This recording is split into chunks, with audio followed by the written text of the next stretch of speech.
Jason from Earth Source Minerals. It is September 21st, 2019. We're about 3 weeks out from our previous update from Liberia. And in today's update, amongst other things, we'll be sharing a video that Ryan and Olivia put together for us.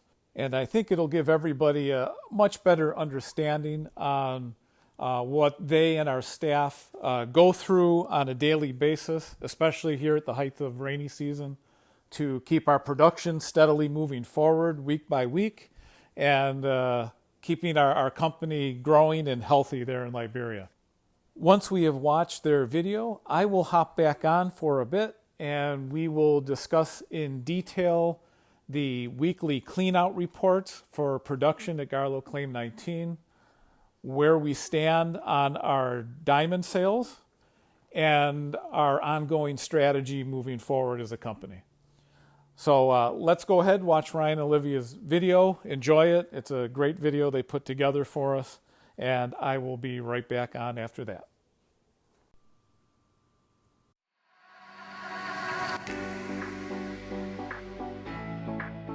Hello, greetings from Liberia. Thanks for tuning in to the update. It's been pretty busy the past few weeks. There's definitely been a lot that's been going on.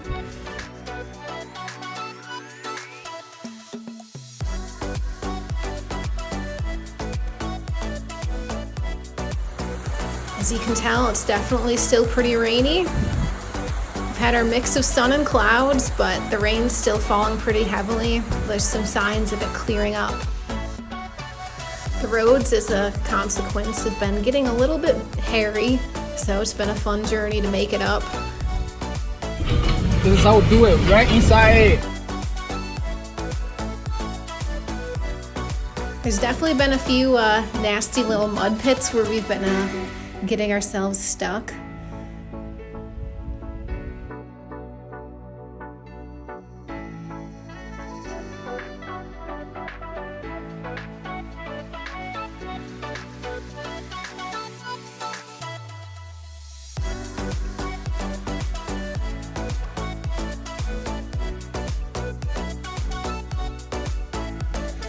We're currently still having our D6 dozer do some work on the road for us.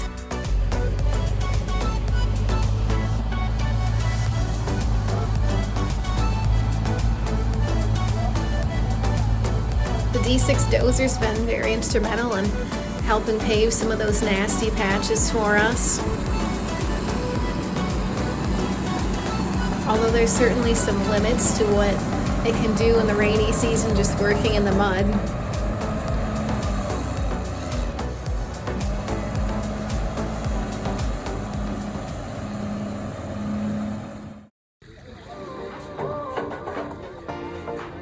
Another part of our journey going up to Camp Libya and Claim 19 is we have to cross the river with a ferry. This is just a little tiny metal boat. So you can see we have to board it. Just drive our car up on some tiny ramps.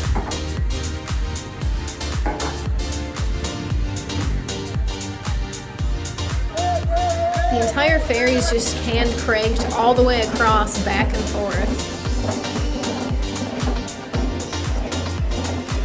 This right here is the St. Paul River.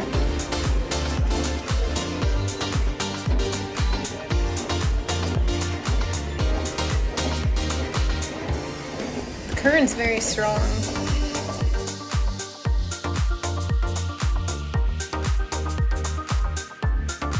One of the times the past few weeks we were trying to make it up, the river ended up flooding. We had to turn back around. As you can see, right where that bush is, the water's all the way up past it. The current was crazy strong during this. We weren't even able to board our vehicle. The ferry you see struggling right there, it's only carrying a few bikes and a few passengers. The operators wouldn't let us cross.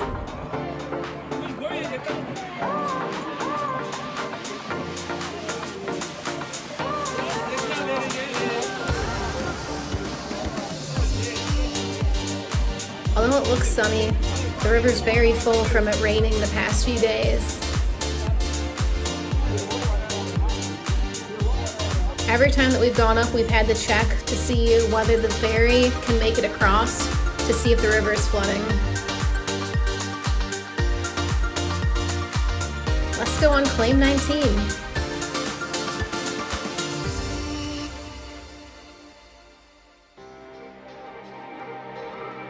Here you can see the Garlow River. This is also pretty full right now. We're just waiting on dry season for it to recede fully.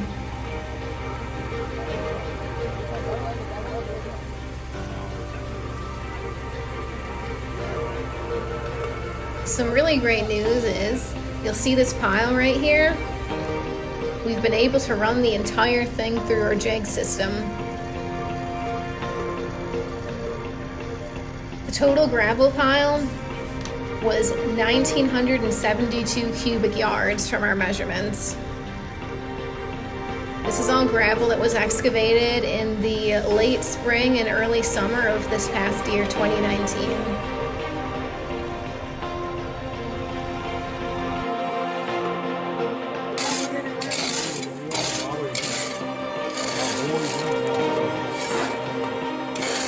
We have some great results from cleaning out our jig barrels after every run. We typically run for about 4 or 5 days until we clean our jigs out.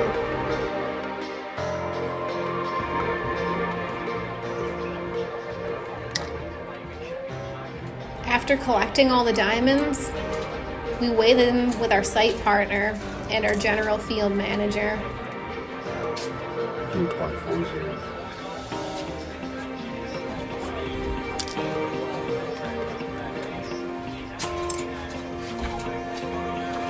1.84.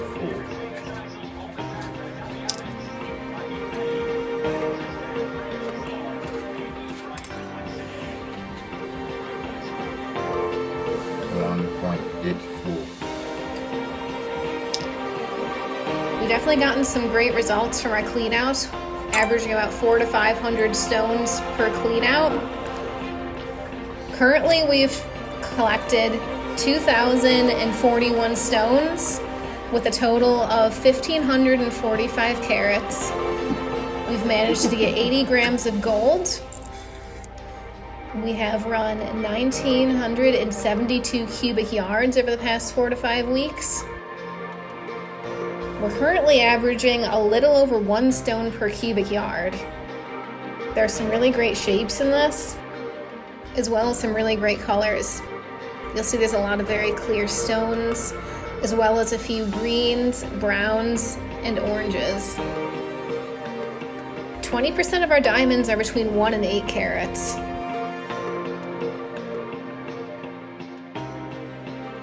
It's great to see that we're getting such clean stones out of all of this.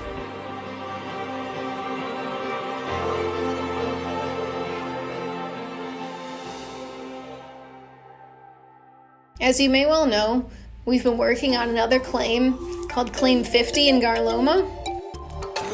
Let's go there. All right, we're taking the bridge to Claim 50. Yeah? Wow.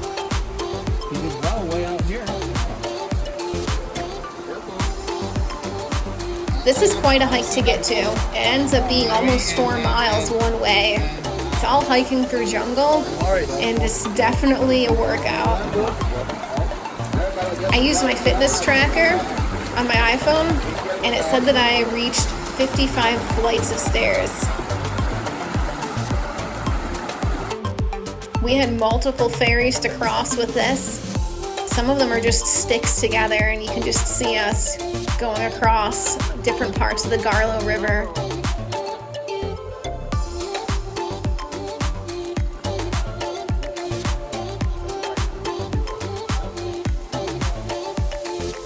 Here's Claim 50. You can see the huge pit that we've dug. Okay. Wait, what do I see? As you can see, the water quickly filled it. Water. When you go, oh yeah. We did reach some gravel, and we're currently in the testing phase. How could you do that? We're in the middle of that. How? We're gonna find out with. You have a pump? This is our Arthur Mitchell. He's showing us around. and showing us some of the progress.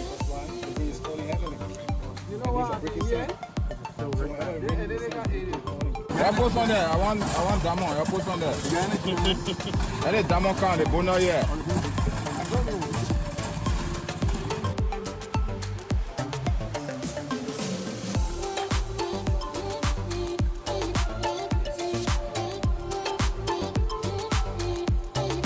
Thank you for all of your continued support. We really appreciate it, and we hope to keep working, and we hope that it dries up soon.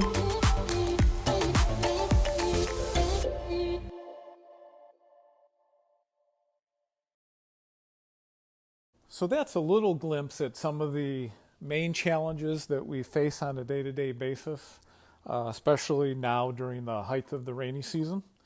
All of us are very proud at what Ryan and Olivia have been able to accomplish in the short time that they have been back there in Liberia, especially during the hardest part of the year for us to be able to operate as a company.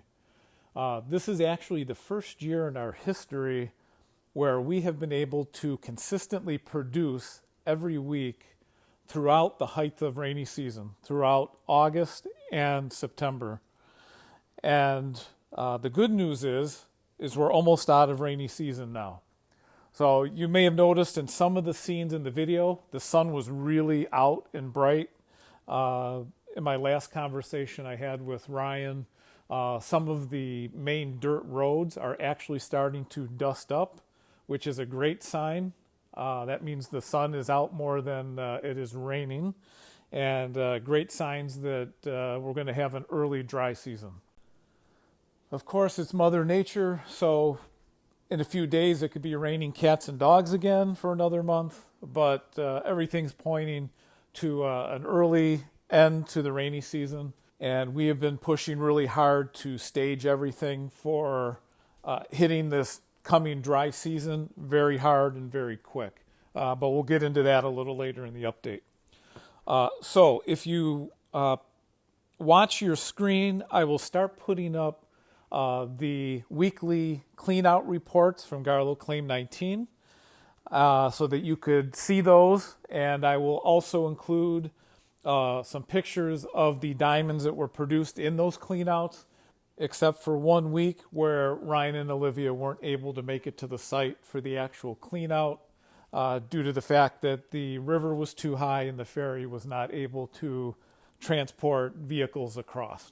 So there was 1 week where there won't be any accompanying diamond picks, but you'll get a good feel for the type of stones that we've been producing. So while you're looking at the weekly clean out reports on your screen, I will quickly reiterate what Olivia had said during the video. We had in these clean outs a total of 2,041 diamonds. Total carat count was 1,545 carats. Roughly, we processed 1,972 cubic yards.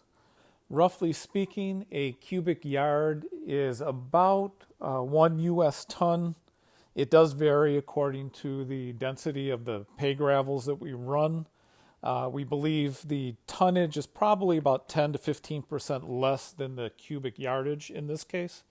But just for averaging purposes, that will give us roughly 0.8 to 0.9 carats per ton of soil. So on average, we're definitely exceeding the half a carat per ton of soil that we built the joint venture obligations on. So that is very good news. The deeper pay gravels that we have been running from the excavation pit have actually been running very well through the wash plant. For the just under 2,000 cubic yards, we were able to run that in about 110 trommel hours.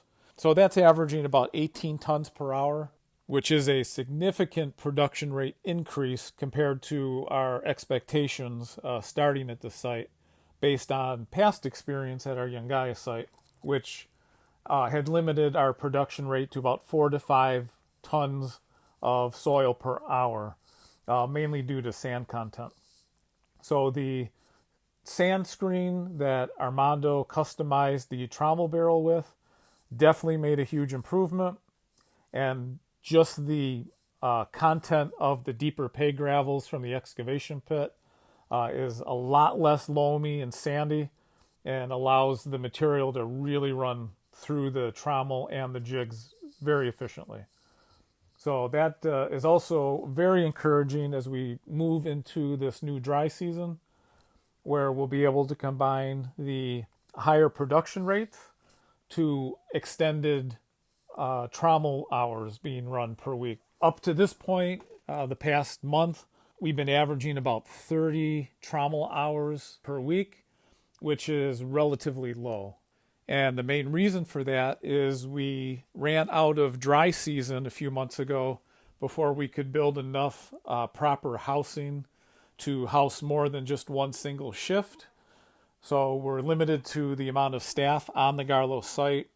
And because we do have limited staff that we can keep there, we try to reduce their exposure to the worst of the rainy season weather, when the rain gets so heavy, when the winds get really high, and when the temperatures drop, mainly to protect their health.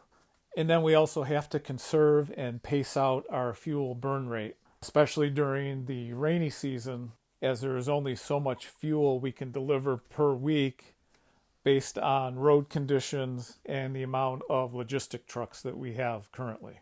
But these are all issues that we can either rectify or eliminate during the dry season and further improve upon by the time we get into next rainy season.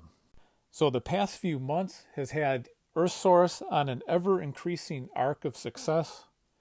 Through the height of the rainy season, we've been able to prove we can keep our site running. Our wash plant efficiently runs the deeper pay gravels that we excavated during last dry season, and we have the ability to produce high-quality diamonds every time that we run the wash plant. So now we just need to keep doing what we're doing and do a whole lot more of it. So practically speaking, what does that look like for us moving forward? As you saw in the video that Ryan and Olivia put together, we just finished this past week running the deep excavated pay gravels from the pit. We had a limited amount to run. There was nothing we could do about it. We were excavating as much of it as we could, up to the point where the rain got so heavy we had to pull the equipment out of the excavation pit. The pay gravels that we pulled out, you can see from the video this week and the video from the previous update, that pile was not an enormous pile. We thought it would get us through all of rainy season, which it almost did. It would have if it didn't run so well through the wash plant. It would have lasted through all of rainy season, except that it was processed 3 times faster and more efficient than we anticipated. So that's actually a good thing. We were just hoping that in the excavation we did have stockpiled, that the average density per ton of soil of diamonds would be higher than the 1/2 carat that we require for the joint venture, in order to make up for the limited amount of tonnage and the limited amount of trommel hours that we could run per week, since we only had staffing for 1 shift and we were at the height of rainy season. So we are perfectly on the right path. We're heading in the right direction that we need to be in. We're having the results that we need. We just need more of it. Let me repeat that for those that weren't paying attention. We are perfectly on the right path. We are heading in the right direction we need to be in. We are having the results that we need. We just need more of it. So what do we need to do, and what are we doing currently as a company to realize that?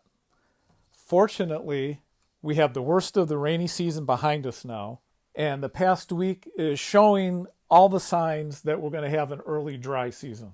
So we have already begun staging Claim 19 to get back into that excavation pit and pick up where we left off, pulling all those great deep pay gravels that we have already hand tested. And just to remind everybody, the 2 weeks that we really had in the excavation pit where we were pulling out the stockpile that we just finished running, we never got to the areas where we had hand tested various densities that range from 35 carats per ton of soil to one area where we had over 100 carats per ton of soil. We barely nicked the tip of the iceberg of what's in this massive pit before we ran out of time.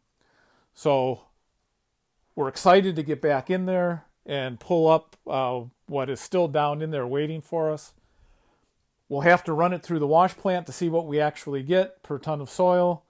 But even if it just maintains an overall average as we do large volumes of above half a carat, we're perfectly fine and we're in great shape. Doubling what we've been doing of having almost 1 carat per ton of soil is amazing. We'll see if we can blow that out of the park. But we got to get back in that pit. So we are working hard to get back into the pit and continue excavating within the next 2 to 3 weeks so that we can continue running the wash plant as we're pulling the gravels out.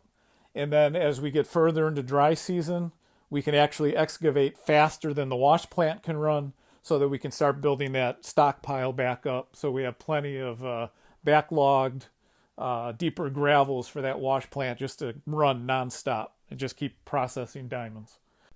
So to do that, we are in the process of relocating the new D6 dozer that you saw in the video doing some of the road work back over to Claim 19. And we will be pushing back the diversion of the Garlow River out to the extremity of Claim 19 so that we have much more excavation room to continue chasing those deeper pay gravels in the direction that we were following them before we had to stop excavating. We will also be reinforcing the existing upper and lower dams just to make sure that's safe before we get back in the pit. And we have also the last few weeks been hunting down several more 6-inch water pumps for us to purchase in Liberia so that we could have 4, maybe even 5 6-inch water pumps working on evacuating the water out of that large excavation pit. And as soon as we're able to do that, we will get back in and start pulling more pay gravels. We will be able to pretty much pick up where we left off a few months ago. Our goal is to have the trommel up and running again with those deeper pay gravels before we hit the second week of October. That would give us almost a month to 2 month head start on the dry season, which would be amazing. And from there, we'll just increase production run times as quickly as we can. Again, weather permitting, and our ability to build more housing up there for additional staff members. Also, along the same line, we will be able to get our finishing room out to the site, which we haven't had the advantage of having on the site, which also causes about 1 to 2 days per week of the wash plant not running due to the slow way we have to process the cleanouts by hand instead of just pulling all the concentrates and going into a finishing room. A lot of factors come into this. We're working on all of them to continue pushing forward with our main goal of producing enough diamonds to support ongoing operations and to have routine, regular joint venture payouts to our JV partners. We would actually already be there if we hadn't start to hit our stride at the height of rainy season. If we could have just had another month or two of dry season, I am very confident we would have already been at partner payouts. Unfortunately, we just didn't have enough stockpile of the pay gravel to facilitate that as quickly as we wanted. But as we've just discussed, we are doing everything within our ability to get back into the excavation pit as soon as possible to get that wash plant running more of the good stuff so that we can accumulate enough to start partner payouts. So that leads us into where we're at with our liquidation of the export that we already had. So we had exported the first hand wash parcel the beginning of August. We expected that it would have liquidated well before now at American Institute of Diamond Cutting. For multiple reasons outside of our control, the liquidation process did not go as quickly as we were pushing it to go. Prior to exporting, we did as much as we could to stage the sale with AIDC to save on the amount of time it has taken in the past. Unfortunately, that hasn't fully worked out. We ended up subdividing the parcel into 3 sub-parcels. We'll get into more details of that in the next update once we complete the sale of all 3 parcels. I don't want to spend a lot of time on it now. We'll just wait until everything's been sold, and then I'll do a complete review of that in the next update. But the long and short of it, the individual who has previously bought a majority of our exports in the past wasn't available for almost the first full month that we had the diamonds here in the country. Once he came back online, we were having the hurricane down along the east coast of Florida, so he was not able to get down for over a week for a viewing. We ultimately, because he is a long-term customer, very trusted client of AIDC and of us, because he purchased a majority of 6 exports from us, we felt comfortable enough that we had AIDC ship the larger parcel, the larger stones. It wasn't actually a large parcel, it was a smaller parcel of the larger stones, up to him in Chicago. And he went over them for about a week, and then we ended up settling with a purchase price. It was a bit lower than AIDC was wanting, but in all sales there's a negotiation process. So we went down a little bit. He came up a little bit. We met pretty close to the middle of where we wanted to be, and we received those funds the end of last week. So for that portion of the parcel, we received $95,000. AIDC, for their brokerage, receives 3% of that. So we sent almost all of it over to Liberia to continue operations this week. The 2 other sub-parcels, one of them is all 1 carat and below. It's all the smaller goods, which is actually the bulk of the export in actual amount of diamonds. We've had several bids put on that. The highest bid AIDC feels is almost $40,000 light on what it should be.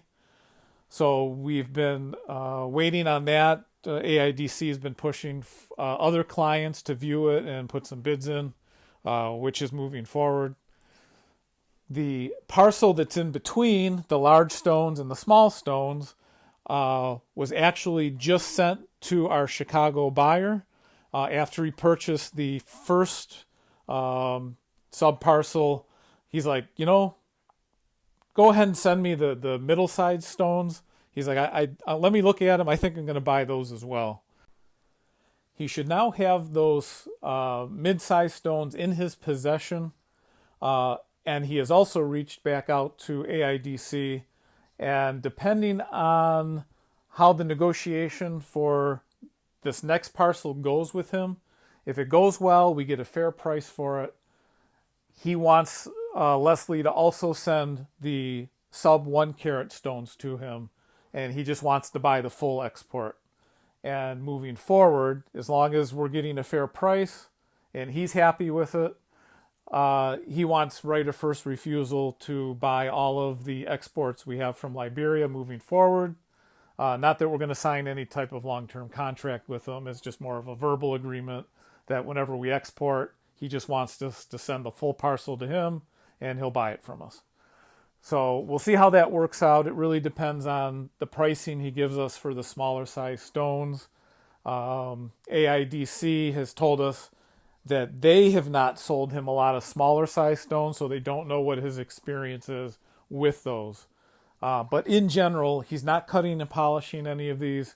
He's throwing them all into a safe.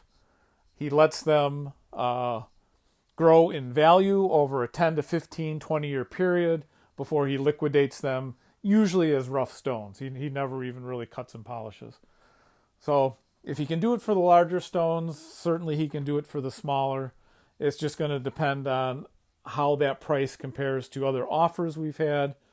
We're also considering, regardless of what we decide with him, that moving forward, we get such a good price in Monrovia for the smaller sub-1 stones.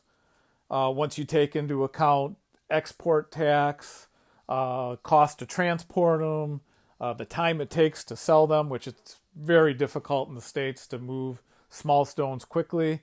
Ultimately, almost all small stones ends up going to India or Israel, mainly India, because they're the only ones that can efficiently cut those tiny little stones for little jewelry and things like that. So it's kind of a long route to go from Liberia to the States, mainly find an Indian buyer in the States who then has to ship them back home to India, which is what we're going through right now. So moving forward, as long as the pricing makes sense, we will likely liquidate the smaller sub-1 carat stones right in Monrovia, at least enough volume of those where we can cover the royalty that is owed to the Jones brothers. That way we're not having any exports held up while they're waiting for previous export payments. We can keep them current. And then we're also going to consider if we have enough small stones that aren't worth exporting to just also liquidate enough in Monrovia to cover the ongoing operating expenses that has to be covered regardless for our operations at Garlow. If we end up doing that, we will, of course, with full transparency, still be providing the full cleanout reports. And regardless if we sell in Monrovia or we're selling with AIDC or we're selling in Israel or we're selling in Brussels, all of that will be transparent and reported to all of our JV partners, lenders, and limited partners. And all of the exported goods that end up being used to pay out the profits to our investors will all have the proper Kimberley certificates to back them up. So I think that will work very well. We don't need the Kimberley certs to use funds to operate in Liberia. The main reason why we have to have Kimberley record is when we do pay out profits to our JV partners and limited partners, we have to have a paper trail that shows where those funds came from, that they came from production of the mine, and were not funds from other investors or other improper sources.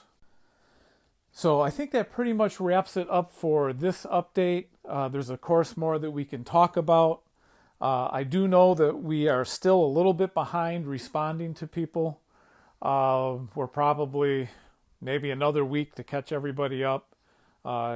Garrett was actually out of the country for a little over a week, and I was sequestered in my office, making sure we met our tax filing deadlines that were due this month. So that kind of pushed us a little more behind on responding than usual.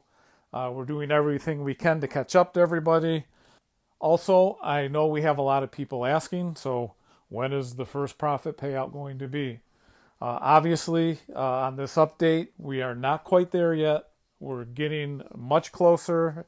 We're doing all the right things. Like I said earlier, we just need to do more of it. These are the things that we need to see happen in order to be able to facilitate a payout. First, we need to complete the sale of our current export. That way we will know what operating funds we have to work with moving forward, and it will also give us a much clearer expectation of what the second export is going to bring us in value. Because the second export is very close in size and content to the current export, which makes sense because they both came from similar pay gravels on 19. Combined between those two, that'll give us what operating funds we have to work with. We need to cover operations moving forward. we are roughly at a $150,000 burn rate each month, which is pretty much the lowest we've ever been able to operate under consistently with the best production we've ever had. So relatively speaking, that's not a big nut to cover for operations. Once that nut's covered, everything else is net profits that can get dispersed to JV partners. 150,000 should be a relatively small percent of the total export values that we're going to be having, which leads us to the third thing we need to have in place. We need to have pay gravels coming back out of that pit as soon as possible so that the wash plant can be up and running every day with longer shifts, more days per week as we're rolling now into the dry season again, and quickly get us to the larger size exports that we need to facilitate the payouts. So again, our hopes is that that wash plant will be cranking higher than it has been within the next 2 weeks, hopefully before mid-October.